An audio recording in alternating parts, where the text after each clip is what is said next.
الحي هو الله، الحق هو الله. يا أمتنا شد الحيل ويلا نسرج ظهر الخيل وهي. بسم اللہ الرحمن الرحیم۔ السلام علیکم محترم عزیز حضرات، ربیع الاول کی بہت بڑی فضیلت ہے۔ علماء اسلام نے تصریح فرمائی ہے کہ ماہ ربیع الاول کا مرتبہ باقی تمام مہینوں سے بلند ہے، حتیٰ کہ رمضان المبارک کی شان بھی اس مہینے کی شان سے کم ہے۔ وجہ یہ ہے کہ رمضان المبارک میں قرآن کریم اتارا اللہ نے باری تعالیٰ ہے، شہر رمضان الذی انزل فیہ القرآن۔ رمضان کا وہ مہینہ ہے جس میں قرآن اتارا گیا، اور ربیع الاول میں صاحب قرآن تشریف لایا۔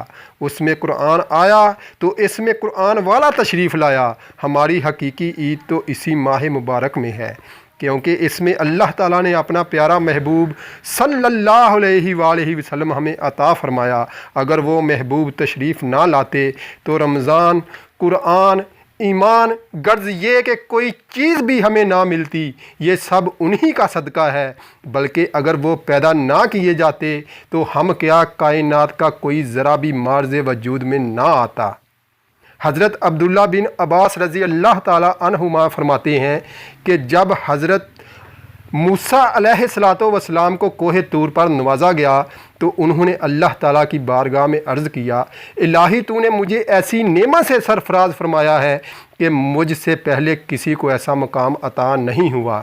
اللہ تعالیٰ نے فرمایا، اے موسیٰ، ہم نے تیرے دل کو متواضع پایا تو اس مقام سے نواز دیا۔ جو آپ کو دیا گیا اس پر شکر کرو اور زندگی کے آخری لمحات تک توحید اور محمد صلی اللہ علیہ وآلہ وسلم کی محبت پر رہو۔ حضرت موسیٰ علیہ السلام نے عرض کیا، یا اللہ، محمد کی محبت تیری توحید کے ساتھ ضروری ہے۔ تو اللہ تعالیٰ نے ارشاد فرمایا، اگر محمد اور اس کی امت نہ ہوتی تو میں جنت، دوزخ، سورج، چاند، رات، دن، فرشتے، انبیاء کسی کو پیدا نہ کرتا، اور اے موسیٰ تجھے بھی پیدا نہ کرتا۔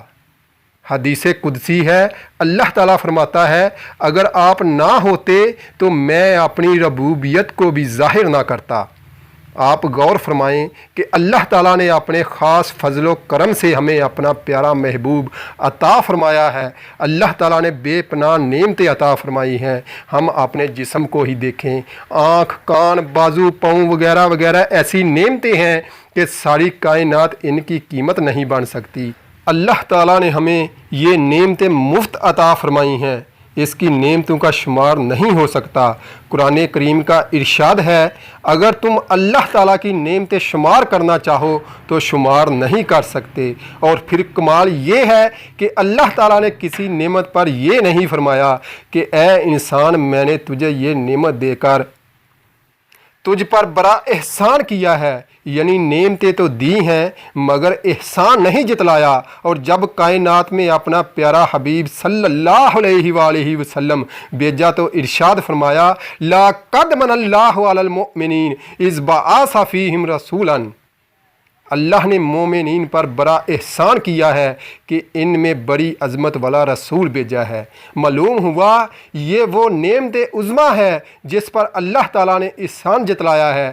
احسان اس نعمت پر ہوتا ہے جس پر دینے والے کو خود بھی ناز ہو۔ یا اللہ، تیرا لاکھوں کروڑوں شکر ہے کہ تو نے ہمیں اپنا پیارا محبوب صلی اللہ علیہ وآلہ وسلم عطا فرمایا اور ہمیں اپنے پیارے حبیب صلی اللہ علیہ وآلہ وسلم کا امتی بنایا۔